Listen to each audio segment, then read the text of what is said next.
Obviously, it's kind of tough way to end the game. What's kind of been the issue you think in these third periods lately for you guys? I think Mike. Well, we're not playing smart hockey in the third period. Yeah. We get 4 goals as a defensive team, and we had been all year. That's got to be a lockdown game. Yeah. Pure and simple. Yeah. They're coming up ice with numbers on us. They're the team has to take the risk, not us. It just we didn't play smart hockey in the third period. Yeah, I was wondering. I mean, 'cause I haven't seen all the games in person in that stretch, but I mean, is that kind of similar to things that have been happening in other games where you have the third period lead and haven't been able to hold it lately? Well, just look at our goals against average. Yeah. I mean, we got to be better defensively. Yeah. Starts with that. We're going to generate offense, but we can't not at the risk of being a poor defensive team. Yeah. I was just Joe. Before that went bad, what did you like about what you were doing in this game tonight? Well, I thought we had good puck possession, good, and started getting some net front traffic on it. But it's like I said, if you're winning, you're scoring 4 goals in a game in college hockey, and not winning. You better look at yourself how you're playing defensively. Our line rush defense is poor, and I just, we just did not have that mentality to lock that game down in the third period at all. One thing I was curious about was I was wondering how both teams would react to play last night because it was such a emotional kind of game. Did you like the way you guys came out after a tough 0-0 game? I thought we were prepared to play. I just thought it sustained the little battles throughout the game. I thought we started getting lax on, started losing puck battles, started losing things. But for me, it was just the you got to play winning hockey. Yeah. Winning hockey in the third period when you have a lead is you got to make better decisions, safe decisions, and let them take the risk. And that wasn't our mindset.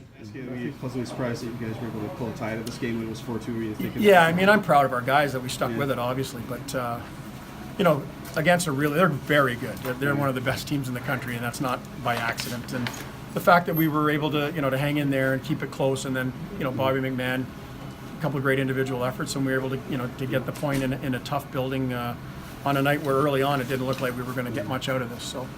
Could end up being a big point for us. Yeah, one point I was going to talk to the SID. It was Riggs. It was 4-2, but the shots were like 39-60. Were you kind of surprised you were in a close game with that? Yeah, we just kept saying to our guys that they expended a lot of energy in the first and second period. They had a lot of puck possession time in our zone. So, we tried to lighten the mood on the bench and just said, listen, they've got to be getting a little bit tired, and maybe we can take advantage of this. Clearly, we didn't want to get down 4-2 in the third period, but that power play goal they scored was a thing of beauty. That was really well executed and a great shot. So it's tough on the road. This league is hard, and sometimes a tie feels like a win, and this is one of them. That's the bad part of this game. How frustrating is it to kind of keep having these third period leads disappear on you guys? Yeah, that's definitely something we just got to start learning to play with. We were able to close those games out at the start of the year, and right now we're having some struggle. But we're just going to have to keep on working, and still a lot of hockey left to play, so we'll keep going. Did you have a feeling after your second goal that might be like enough to clinch the game tonight? Were you kind of surprised that they came back? No, we always. It's nice to get that another goal up on the lead, but it's a tight league. Everyone's competitive in this league, so you can never take anything for granted. And I forget because I don't have everything from you. If you had a 2-goal game before, was that your first time being able to do it? I think I had one freshman year against AIC, but it's been a while. Yeah, I was just worried you were kind of pleasantly surprised to be able to kind of get 2 turns like goals tonight. Yeah, so I was happy with it anyways. What was a similar type situation on both goals? I know one was from the center and one was from the side. Was it similar type shots and stuff like that? Yeah, the one, Dickie just won the draw to me, and I was going to look over at Amorosa for a one-timer, but it kind of bobbled, so I tried to get to the net quick and it went in. The other one was just a nice tap up from Nico. I was able to get some wood on it anyways and put it in the net. So. If there's anything good that come out this weekend there, you guys are really close. You might have already even technically clinched the bye. Is that maybe one bright spot that's coming out that you were able to get 2 points and you kind of have pretty much wrapped up what your kind of one of your goals at the start of the year? Yeah, it's always nice if we did clinch that bye, but we definitely know there's still a lot more work for us to do. That wasn't good enough. We got to be able to close out games like that. Yeah, so your second game with playing with different guys tonight. You had the 2 goals. I just wondering what you liked about the way your line was clicking when you were out there tonight.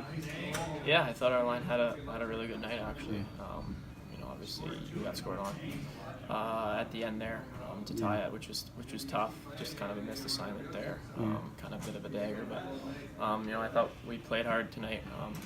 With Garreau and Pirog, they're hardworking guys, and they got big bodies. They use it really well. So I think on both the goals, it was all them. Driving the net. Yeah, I was going to ask you about that. What's the big difference playing with those 2 guys compared to your normal line mates earlier in the year? Everybody's different. What do they bring to your game to have those guys with you? Yeah, for sure. Every player brings a different attribute to the game, but I think with those 2 guys, they're really hardworking guys, and they're going to rag pucks down low and get to the net really hard. That kind of opened things up tonight, which was nice.